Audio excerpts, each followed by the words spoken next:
18 марта, ровно 7 лет назад, в 2014 году, Крым воссоединился с Россией.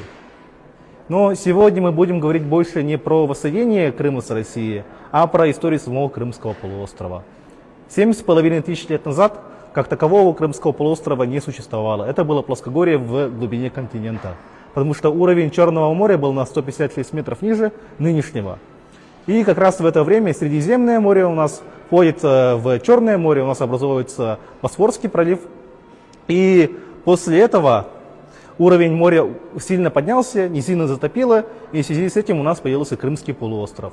Но если говорить про его такую вот раннюю историю, во времена того же самого неолита, либо бронзового века, он был довольно-таки слабо заселен, потому что в нем было мало источников пресной воды на тот момент, и сам по себе, скажем так, и в связи с этим не было, скажем так, возможности для содержания крупного количества населения. Но все начинает меняться уже в античности, в ранней античности, в VII веке до нашей эры. Первые греческие колонизаторы начинают основывать свои, скажем так, поселения на территории Южного Крыма, на территории побережья, и они начинают торговать с местным населением. То есть это у нас на тот момент были скифы, а также киммерийцы. Если говорить про греков, они видели в Крыме, во-первых, возможность для своего влияния на Черное море, потому что это стратегическая точка на тот момент была, потому что Крым был очень удобен для разного рода гаваней, там можно было строить крупные города, а также вести сельское хозяйство, потому что в Греции на тот момент 90% Греции состояло из гор, и там было сложно его вести, и из Крыма везли в Грецию большое количество хлеба. И само по себе греческое влияние было довольно-таки сильно вплоть до 14-15 веков нашей эры, то есть вплоть до позднего Средневековья. И если говорить в дальнейшем, то Греция у нас в будущем будет интегрирована в римское государство. И в первом веке нашей эры Рим у нас добирается до Крыма. Они берут и образовывают, скажем так, разного рода уже колонии на территории Южного Крыма, потому что северная часть Крыма у нас исторически всегда была во владении разного рода кочевников, и там римляне особо, скажем так, не видели перспектив для развития. Они начинают перестраивать греческие города по своему, скажем так, по своему разумению, то есть строят разного рода римские амфитеатры, строят водопроводы и римские дороги. Если говорить про их влияние, то оно начинает у нас угасать уже в IV-V веке до нашей эры, потому что на тот момент Рим уже раскололся на две части, восточную и западную. Восточная часть у нас была, в будущем ее будут называть Византией. Если говорить про византийцев, и они, конечно, обосновались хорошо на территории Крыма, у них было довольно-таки много городов, как тот же самый, например, в будущем Феодосия, тот же самый, например, Судак, и город на территории нынешнего города Севастополь тоже была, скажем так, такая крупная греческая, скажем так, колония. И если говорить вообще про Крым на тот момент, то он был именно торговой такой точкой, потому что через него из Северной Европы у нас, из территории Азии везли товары и торговали с Византией. То есть для Византии это была стратегическая точка, где они имели свое такое вот влияние. Но после того, как Византия ослабевает во времена Средневековья, в XII веке, в XIII веке, у нас генуэзцы, это жители города Генуи, берут и, скажем так, начинают контролировать у нас Крымский полуостров, его южную часть. И в будущем они будут у нас торговать с монголами, которые в свое время уже в XIII веке придут, и генуэзцы будут, скажем так, торговать, и они будут являться частью Великого Шелкового пути, который шел у нас в Европу.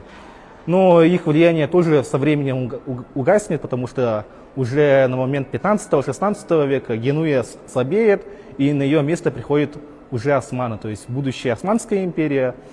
Они у нас завоевывают тоже южную часть Крыма, на севере у нас были, скажем так, в будущем крымские татары.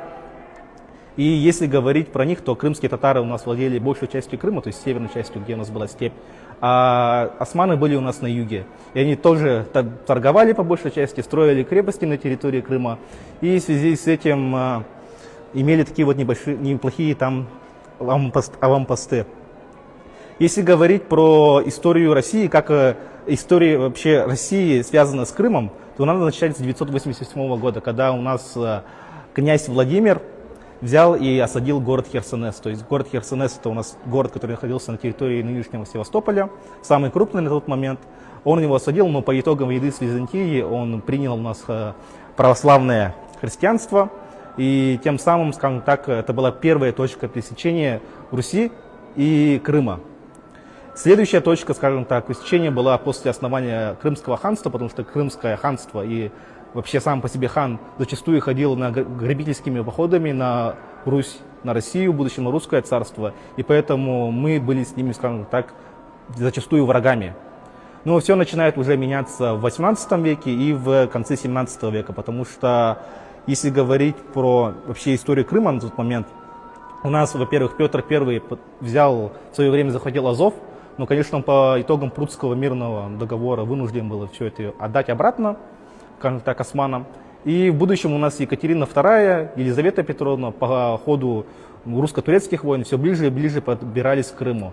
И уже в 1783 году у нас Крым был присоединен к территории Российской империи, потому что, скажем так, знать Крымского ханства видела в России, скажем так, возможность для своего, скажем так, расширения, то, что Россия могла предоставить им очень большие разного рода автономии в плане управления, и поэтому они вошли в состав государства. А турки, которые жили на территории Южного Крыма, они вернулись обратно себе на родину. И поэтому первые русские первопроходцы с территории России, также с Украины, начали заселять, скажем так, Крым. И, в принципе, довольно-таки неплохо заселяли, то есть Крым у нас развивался, появлялись разного рода предприятия, сельское хозяйство, в принципе, тоже развивалось. На тот момент Крым не был таким вот засушливым регионом. Но все начинает постепенно меняться уже во второй половине 19 века, когда у нас начинается Крымская война. Тут я хочу остановиться чуть поподробнее, потому что Крымская война – это та война, которая отчасти преопределила развитие, скажем так, политики на Черноморском регионе. Потому что она началась как обычная русско-турецкая война. Николай I у нас хотел освободить от османского ига румынских князей, и он отправил в Румынию свои войска, но он воевал настолько успешно, что мировые державы, то есть Франция и Англия, были, скажем так, не заинтересованы в этом. Они видели в Россию своего конкурента, потому что чуть-чуть и Османская империя могла бы развалиться, Россия могла бы получить выход в Средиземное море, и тем самым с ее гигантским флотом черноморским уже никто бы не смог бы справиться. Поэтому они начали, скажем так, претворять в жизнь свой превентивный удар, а в 1954 году они у нас высадились в Крыму. Если говорить про это вторжение, то оно сперва чуть не обернулось катастрофой, потому что они не были хорошо подготовлены. Но Николай I на тот момент очень сильно боялся того, что англичане могут высадиться в любой части России, которая примыкает к океану либо морю. То есть он, во-первых, боялся за Санкт-Петербург, потому что англичане имели возможность там высадиться и захватить сразу же столицу. И поэтому он не отправлял большие войска на Крым, чтобы его освободить, считая, что в Крыму не совсем такие вот идут важные сражения. И, по сути говоря, люди, которые особо и не воевали, не самые лучшие части регулярной армии были у нас в Севастополе, они его обороняли. Но они обороняли его очень успешно, потому что у французов была дизентерия, скажем так, в их лагере, а англичане очень сильно пострадали после зимы 54-55 годов. Но несмотря на это, то, что мы отделали, скажем так, относительно малой кровью в этой войне по сравнению с союзниками, потому что у них потери в 2 раза больше были, мы проиграли данную войну после смерти Николая I и после потери Севастополя. И нам запретили иметь флот на Черном море. То есть те верфи, которые в свое время строились в Крыму и на побережье Черного моря, они прекратили свою работу вплоть до 1871 года, пока, скажем так, пункты Парижского мирного договора не были расторгнуты. Россия в одностороннем порядке. И если говорить в дальнейшем, то Крым у нас довольно-таки тоже неплохо развивался. У нас был Черноморский флот, довольно-таки, скажем так, немаленького размера, потому что Турция все равно на тот момент представляла очень большую такую вот угрозу для России. И нужно было иметь флот в случае войны. И в дальнейшем Крым у нас, скажем так, в Первую мировую войну сильно не пострадал, потому что боевых действий на его территории не велись. Он сильнее всего пострадал у нас в гражданской войне. В 1920 году у нас была, скажем так, операция Красной армии по захвату Крыма, потому что Крым у нас заняли белые, они его обороняли, но не смогли удержать. То есть осенью 1920 года у нас советские войска, коммунисты, взяли и захватили Крым. Единственная проблема была то, что там было много, скажем так, людей из офицерских семей, и они были репрессированы. Но это сильно не сказалось на развитии региона, потому что Советский Союз тоже был заинтересован в его развитии, потому что надо было перестраивать полностью Черноморский флот, чтобы он соответствовал, скажем так, мировым тенденциям. Это все и в принципе и началось. Но в годы Великой Отечественной войны Крым очень сильно пострадал, в том плане, что немцы его в 1942 году захватили, и мы смогли взять и освободить его только в 1944 году, то есть весной 1944 года. Если говорить про данное событие, то Крым на тот момент использовался не как морская база, а как авиабаза гигантская, потому что немцы сосредоточили там 5000 истребителей. То есть они на базе местных аэродромов, которые были до них, и они еще построили несколько аэродромов, чтобы свои самолеты разместить, начали одно из самых крупнейших скажем так, сражений за всю историю человечества.